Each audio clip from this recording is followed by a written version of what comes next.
What's up, guys? It's John with National Sports Entertainment, and I wanted to go into the baseball schedule for tonight.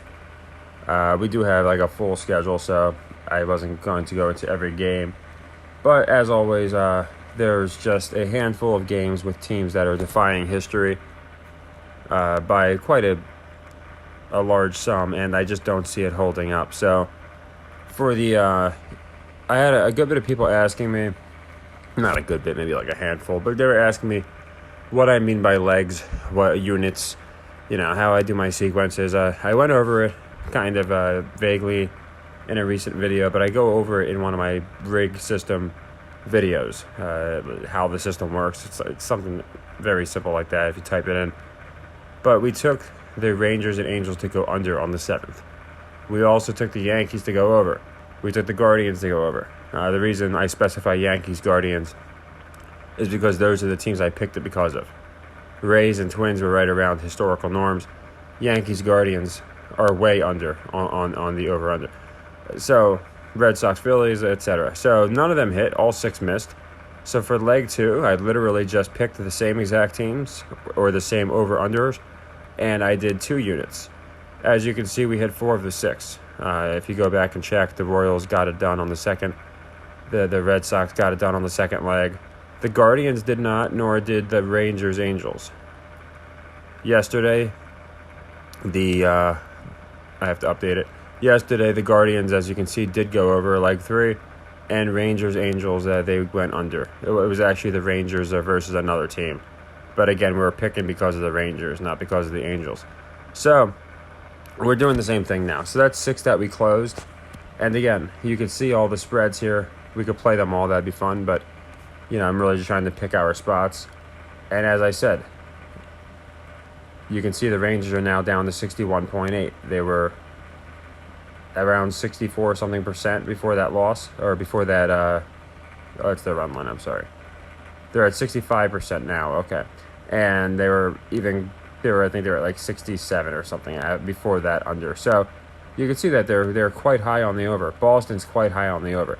That's why I'm taking these teams to go under.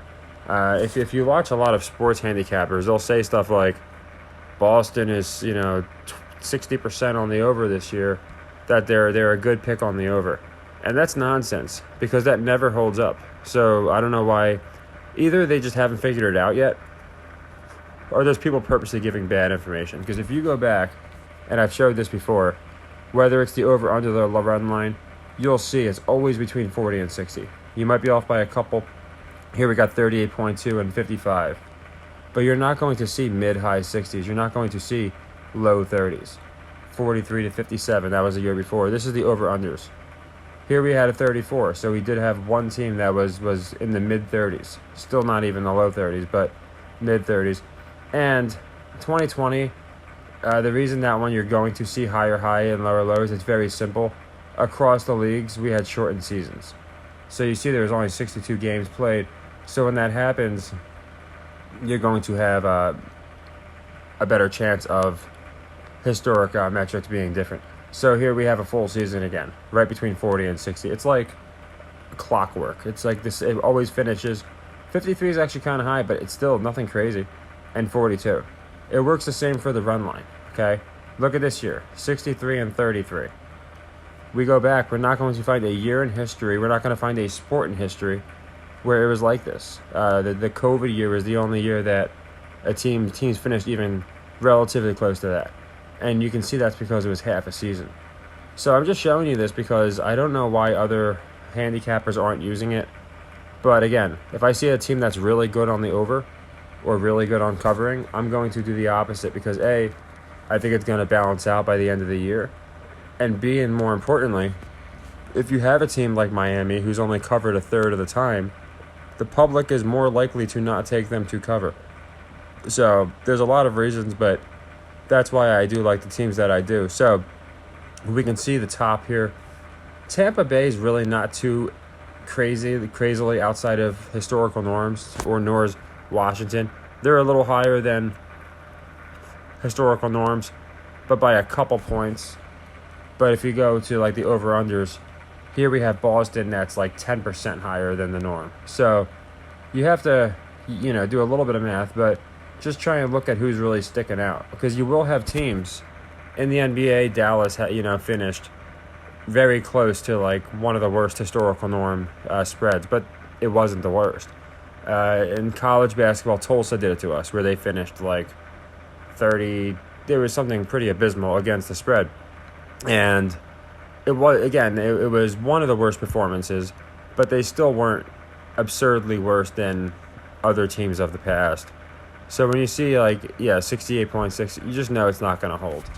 So I wanted to go into that because a lot of people have been asking me, and I wanted to just verify that's exactly what I do. So here's our baseball players. We've been doing good with baseball this season, like I said. Now for today, instead of showing you through ESPN, I like the Red Sox Braves to go under. I just got done showing you the Red Sox are 68% on the over. So I absolutely love them to go under. So again, this is going to be a leg one for 1 unit, okay? Now, with over-unders, it's easier. We don't even have to go into this, okay? Leg 2 is going to be 2 units. Leg 3 is going to be 4 units. So everybody should know our next 2 plays, okay? It's going to be the Red Sox versus whoever the hell they're playing. I think it'll be the Braves again to go under. If the Red Sox win, then that's a win and we close out the sequence. Now we got the Guardians and Tigers. I got them going over because the Guardians are abysmal on the over. So again, I'm just going off of the metrics, these historical metrics. Now, some of these we're going to have probably like maybe a half point difference. Depends. What I do is I always go by the closing ESPN spread. I went over this before. This is like the Associated Press for votes, for election season. They just treat it like the only source that matters. If you look at all the different sites, they have different spreads. But that team ranking site that I just showed you, that one always lines up exactly with the closing ESPN spread. So here it looks like the closing spread's going to be 7.5. I don't see them moving it to 7 or 8. So right here, over 7.5. It's tomorrow it might be a different over, but we're just picking the over as far as the Guardians, and these other teams. So Guardians, Tigers, I got an over. Again, all going to be leg ones because they're new sequences. I mean, if you want to, you could play it as whatever leg you want. This is just how I do the system. Now, you see I have Marlins cover D-backs. I went with the alternate line. I could have just taken them to win, to be honest. It would have been fine. But you can see the Marlins D-backs. I couldn't get the Marlins minus 1.5 because they're the favorite, or they're the underdog. But obviously, as an alternate line, I could. So, since it's a leg one, for the purpose of value, they're also the away team, which increases the likelihood by a little bit more. I took the Marlins to cover, but I'm taking minus 1.5. So, you could take the plus 1.5, and get the even odds. I personally, on my book, went with Marlins minus 1.5, okay? And it's about 180, 185. The reason I did that, again, I like the value. Marlins are abysmal covering. I don't see a lot of people taking them. And I think if they cover one way, they'll probably cover both. I've noticed very often, when that happens. So if they're able to cover the 1.5, they're probably going to win. So it's literally coming down to 1 run. And for me, getting almost double the value for 1 run is worth it. So yeah, I got the Marlins cover, alternate line there. You can do whatever you want, but I do like that play. Rangers, Mariners, under. I just showed you the Rangers, ridiculous on the over. So whatever the over-under is on ESPN, we're going to take the under. So, again, it's just contingent on ESPN. That's why I don't put a number yet, because we don't know. But right now, a couple hours to to game time, it's most likely going to be accurate. But I just can't stress how much, using ESPN's closing spread. Now, I'm not saying wait until 2 minutes before the game closes. But if you're locking your games, a day before they start or 12 hours before they start, there's a great chance. This happened to someone who picked the Lakers. They got clipped because they got them when they were like -4, and he really believed in the Lakers. He made a really good call, and he just got screwed on a clip because, and you never really know the exact right time to make one. But with baseball, I try and wait, since I'm playing the metrics only. This has nothing to do with the team's skills. It's all metrics. I like to wait to get the most accurate metric I can. Then we got Giants cover Nationals. This one is technically, I think, minus 113. So, like, we're right around even odds. If it's minus 120 or more, or plus 120 or more, I'll put it in parentheses, like this plus 185. But when it's minus 113, that's essentially even odds there. So, that's the Giants cover. That's what that's paying. Thought about doing minus 2.5, but decided against it. The reason I'm doing this one is the Nationals are very good against the spread. So I think a lot of, again, people just 62.9. Not that they can't win. You know, I'm not saying it'd be an impossibility. It's just I really don't see, you know, again, this many teams finishing in the 60s. I think they start thinning them out. And again, I think more people are going to be inclined to pick against the Nationals. So that's why I like that one. And again, almost dead even odds. Last one is Royals. I got them beating the White Sox. I could pick the alternate line on that one too. I didn't want to get greedy. You know, it pays good. I mean, if you wanted to, you could take that one. But they are underdogs, but they're, again, terrible against on the cover, as I'll show you. And I know this isn't the most fun for people, but this is literally the, you know, this is exactly how we're going to make the most money. So you can see Royals at 36.1. Not a lot of people probably going to be taking them. So I took them straight up for the win instead of just the cover. Because as an underdog, if we take the cover, we're not getting great odds. So, you know, you can take the alternate line, but taking the 1.5, I seldomly do that. I'm almost always going to take an alternate line or just take the win, playing the value. It worked really good in hockey. I think it'll work here. So, yeah, I mean, this is really all you want to do if you are, you know, watching my videos and you're curious why I make my picks. This is how I make them. You can see I didn't pick the Rays. I didn't play them. There isn't a reason, really. The Rays are very, very streaky. So it was like, you know what? I could see them freaking winning another 5-6 covering spreads. So, yeah, I just decided we're not going to play every single one that's you know, here. I just picked out basically everyone that is defying metrics. And the Rays, again, they started off so good and then started blowing a couple covers. So I'm just wondering if they are going to go on a little bit of a streak one way or another. So, again, I don't like to play every single game to play. I didn't play Baltimore. 60 is about a normal number anyway. But you can see some of these just don't belong. 68.6 is not holding. It's just not holding. And the public's not going to be taking them, you know, people are going to be pounding the over when they see, man, you know, almost 70% of their games go over. So you can see some teams that would Atlanta, you could probably play them to go under. It's probably not a terrible pick.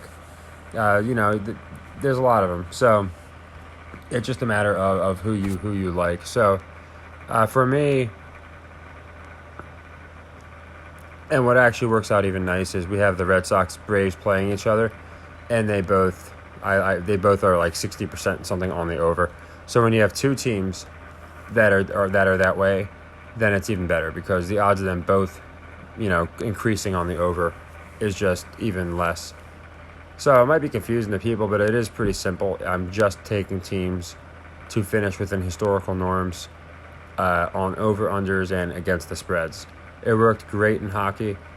It worked before in baseball, and I think it'll continue to work in baseball. So I like doing the series sweeps where we just pick a team that won't get swept. But the thing is, there is about a 12.5% sweep rate, so we got to pick very carefully. Whereas with this metric, it's probably going to be gone by mid-season because all the teams are going to be within historical norms.